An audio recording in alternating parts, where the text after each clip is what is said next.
बिस्मिल्लाहिर्रहमानिर्रहीम। अस्सलाम वालेकुम। मेरा नाम प्रोफेसर डॉक्टर सलीम लगारी है। मैं चाइल्ड स्पेशलिस्ट हूँ। आज जिस मौजू में मैं बात करना चाहता हूँ वो है बच्चों में चाय का इस्तेमाल। क्या बच्चों को चाय देनी चाहिए या नहीं देनी चाहिए? बच्चों में चाय इंतहाई नुकसानदेह है, तो इसलिए बच्चों को चाय नहीं देनी चाहिए। इसमें रिसर्च के मुताबिक 12 साल की उम्र से नीचे बच्चे को चाय बिल्कुल भी नहीं देनी चाहिए। उसकी कुछ रीज़न्स हैं। उसमें एक रीज़न इम्पॉर्टेंट ये है कि चाय के अंदर कैफ़ीन होती है। कैफ़ीन जो है एक ब्रेन स्टिमुलेंट है और बच्चे के लिए वो नुकसानदेह हो सकता है। ज़्यादातर बच्चे जो हमारे पास आते हैं, जो बच्चे चाय जिनको पेरेंट्स पिला रहे होते हैं, उनमें इरिटेबिलिटी, चिड़चिड़ापन बहुत ज़्यादा होता है। इनमें स्लीप डिस्टर्बेंस होती है। यानी पेरेंट्स अक्सर आके कहते हैं कि बच्चा बेसुकूनी की नींद करता है, बहुत ज़्यादा टांगे मारता है, बहुत ज़्यादा इरिटेट होता है। तो ये सारे कैफ़ीन के साइड इफ़ेक्ट्स हैं। सम टाइम इन बच्चों में दिल की धड़कन तेज़ होती है, ब्लड प्रेशर ज़्यादा होता है। तो ये भी साइड इफ़ेक्ट्स हैं जो कैफ़ीन की वजह से आ रहे होते हैं। कैफ़ीन बेसिकली इंसोम्निया करती है, इसकी वजह से स्लीप का प्रॉब्लम आता है। उसके अलावा इन बच्चों में ये हाइपर इरिटेबिलिटी या ओवर एक्टिव भी हो जाते हैं बच्चे। ओवर एक्टिव की वजह से इन बच्चों में कंसंट्रेशन का प्रॉब्लम आता है, ये किसी एक जगह टिक के नहीं रहते। तो ये पेरेंट्स अक्सर प्रॉब्लम बताते हैं कि जी ये बच्चों में मसले आ रहे हैं। तो ये ज़्यादातर जो साइड इफ़ेक्ट्स हैं ये सारे कैफ़ीन की वजह से हैं। एक और जो कंपोनेंट है जो चाय के अंदर होता है वो टैनिन्स हैं।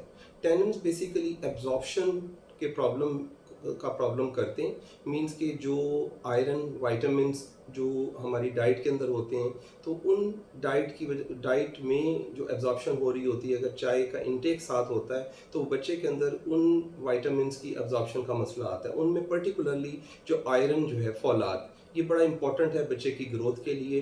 आयरन बेसिकली फौलाद जो है बच्चे को खून की कमी से रोकता है, खून बनाने में मदद करता है। तो जो बच्चे जिनको चाय पिलाई जाती है तो इनके अंदर आयरन डेफिशिएंसी और आयरन डेफिशिएंसी की वजह से खून की कमी होने के चांसेस काफ़ी ज़्यादा बढ़ जाते हैं। सेकंड इम्पॉर्टेंट चीज़ कि ये चाय के साथ जो टैनिन्स जो है ये कैल्शियम की एब्जॉर्प्शन उसको भी कम करते हैं। तो कैल्शियम, जैसा कि आपको मालूम है कि हड्डियों की ग्रोथ के लिए बच्चे क्योंकि ग्रोइंग एज में होते हैं, उनकी जो बोन्स की ग्रोथ है, बोन्स की ताकत है, वो कम हो जाती है। तो ओवरऑल जो चाय के साइड इफ़ेक्ट्स हैं उसमें कैफ़ीन की वजह से और टैनिन की वजह से। टैनिन का एक और भी मसला है, ये जिंक और विटामिन B1 जो है उसकी एब्जॉर्प्शन में भी प्रॉब्लम करता है। तो ओवरऑल जो चाय है बच्चे के लिए वो नुकसानदेह है। तो इसलिए रिसर्च के मुताबिक 12 साल से नीचे बच्चे को किसी सूरत में चाय नहीं देनी चाहिए, क्योंकि इसके साइड इफ़ेक्ट्स ज़्यादा हैं, फ़ायदा बहुत कम है। तो इसलिए मेरी पेरेंट्स से ये दरख्वास्त है कि अपने बच्चों को चाय ना दें और उनको हेल्दी बनाएं,